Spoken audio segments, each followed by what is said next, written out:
There's a way to do a perfect job, and this is not it. This is a quick job. Want to get back on the road. First things first, I'm going to break these loose.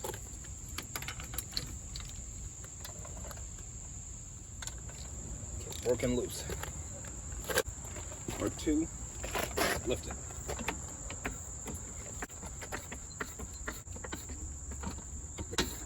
So this is it. It's not too high.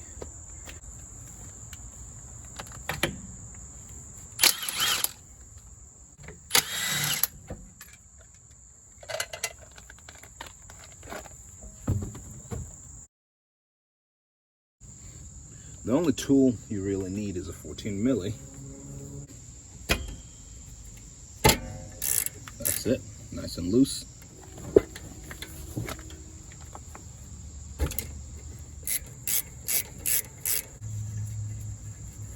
It's a metal rod with a rubber nib on it.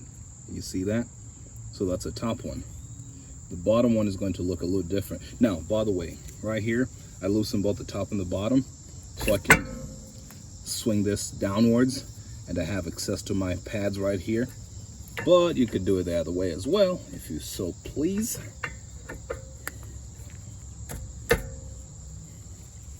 Lock the top.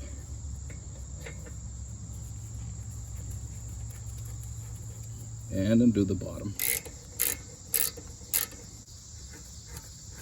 Okay, so this is the other style of slide pin, right? More or less standard. In the back, the one with the rubber goes to the top.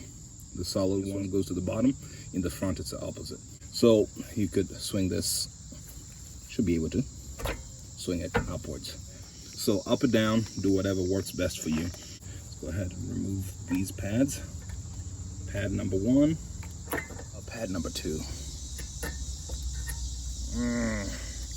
When you install them, the wear indicator should be on the inside. Somehow the inside just always wears a little more than the outside, so there you go. Now here are the replacements that I got. I got these from AutoZone. They're Duralast, and this is the number. Duralast D1393. So this is what we have. Unfortunately, the wear indicator only came on one set, and I already installed that on the passenger side. So on the driver's side, no wear indicator. And we're going to go ahead and work on this. Just pulling it from here. Probably would help if you had like a flathead or something like that.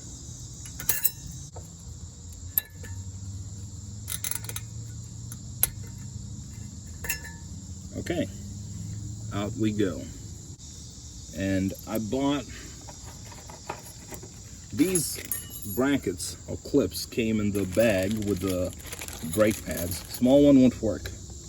I do have these over here, which will go over, and these ones look very similar to the lower clips. Brake cleaner.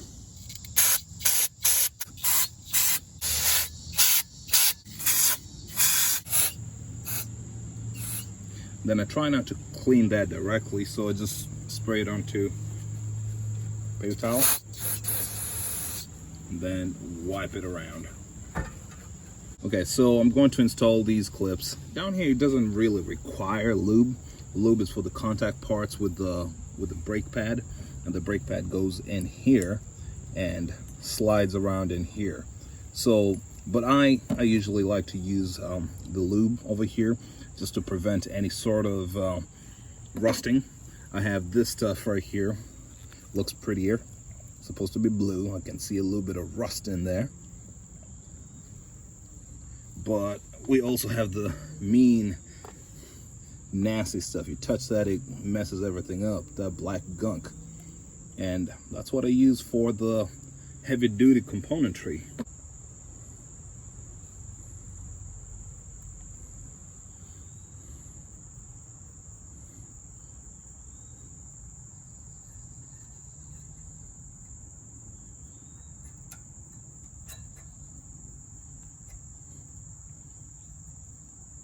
Okay, there's one. Do the same thing for the top.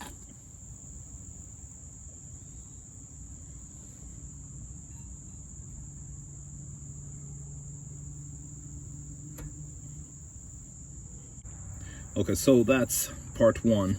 Part two, because this one doesn't have the wear indicators, it doesn't matter which one goes where. Okay, so here, this is what this is going to look like. I'm going to slide this in here. And then once it's here, just push it in. But with lube here and here. So let's go ahead, take it back out. Then lube it up. So I use the same black goop, but like I said, doesn't really matter. If you go buy brake pads from AutoZone, they'll probably give you some kind of brake lube. Just use that.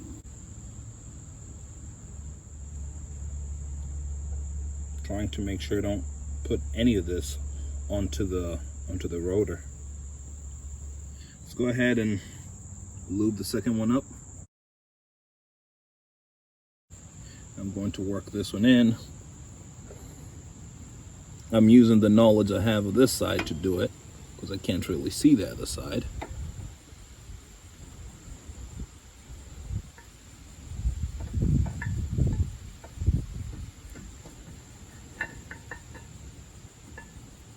There you go.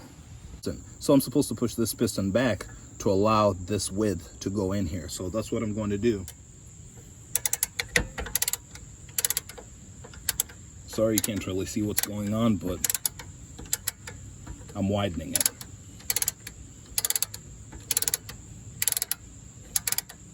A C-clamp might have been faster, but I could not locate mine.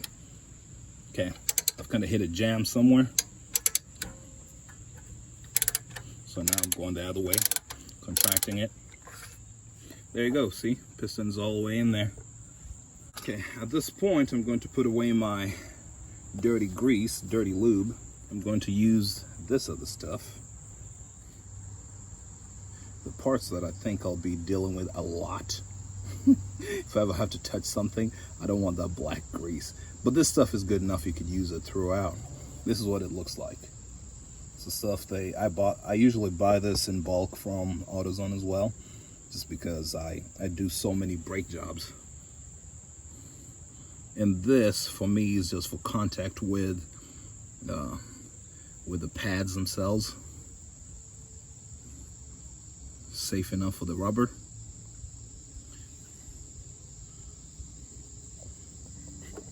And it's not like this part should constantly rub against the brake pad, but as it goes in, I just don't want it to go in dry. Boom, look at that. See how much space you get? Then down here, I'm just trying to massage this in.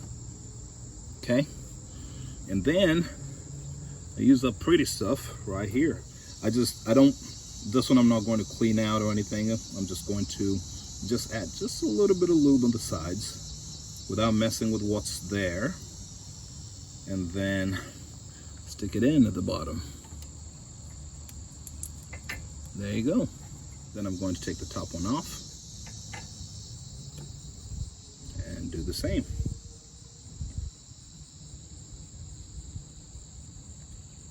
Nothing too crazy, it's just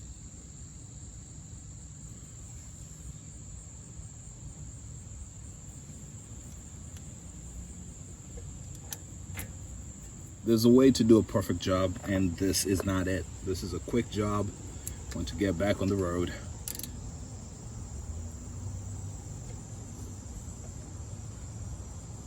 That's it. I'm not even using a torque wrench over here.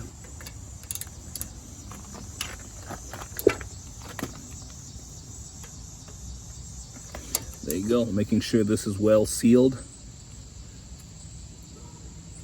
Same here, pushing it over that way.